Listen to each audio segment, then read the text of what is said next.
সেটা আমার কাছে খুবই বেদনাদায়ক।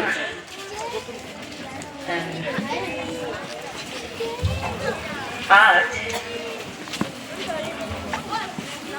আমার জ্ঞান বিদ্যাপীঠের কর্মজীবনের শেষ দিয়ে ক্ষমা করো, ধৈর্য ধরো, হোক সুন্দরতর বিদায়ের ক্ষণ। মৃত্যু নয়, ধ্বংস নয়, নহে বিচ্ছেদের ভয়, শুধু সমাপন। শ্রদ্ধেয় সভাপতি,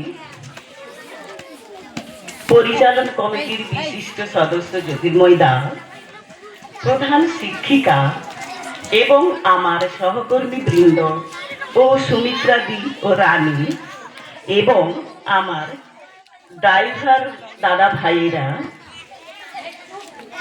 সকলের প্রতি রইল আমার বিনম্র শ্রদ্ধা আর ভালোবাসা।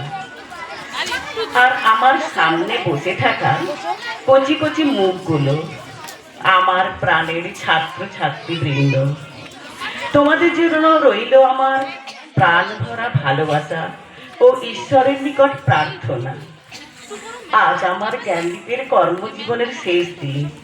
মনে পড়ছে জ্ঞানদীপ বিদ্যাপীঠের সেই সকাল, স্বপ্নদ্রষ্টা প্রয়াত রূপকারদের কথা, যাদের অকুণ্ঠ ত্যাগ ও তিতিক্ষা ছাড়া আজকের এই জ্ঞানদীপকে কল্পনাও করা যেত না।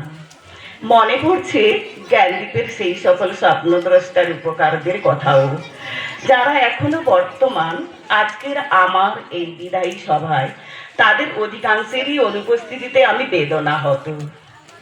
শিক্ষিকা হিসেবে যদি কিছু মাত্র সফল হয়ে থাকি, জ্ঞানদীপকে কিছুমাত্র আপন করে নিতে পেরে থাকি, তা তাদেরই অবদানে।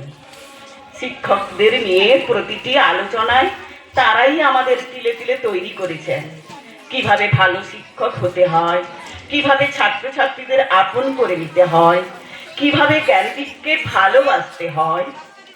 আমার দীর্ঘ 23 বছরের কর্মজীবনকে যদি সেকাল একালে বিভাজন করি, তবে সেকালটিকে বড়ই মোহময় ও সোনালী মনে হয়। আশা করি জ্ঞানদীপের নতুন পরিচালক বৃন্দ তথা রামময়দা ও জ্যোতির্ময়দা আমার সামনে বসে আছেন, আমার বক্তব্যটির প্রতি আন্তরিক বিবেচনা প্রদান করবেন। সমাজের চারিদিকে যে অহমিকা, বিদ্বেষ ও অনাচার লক্ষ্য করছি, জ্ঞানদীপকে আশা করি তার বাইরে আগলে রাখতে সচেষ্ট হবেন। আমাদের সকলেরই মনে রাখা দরকার, প্রাচীন ভারতের আন্তর্জাতিক খ্যাতি লাভ করেও নালন্দা, বিক্রম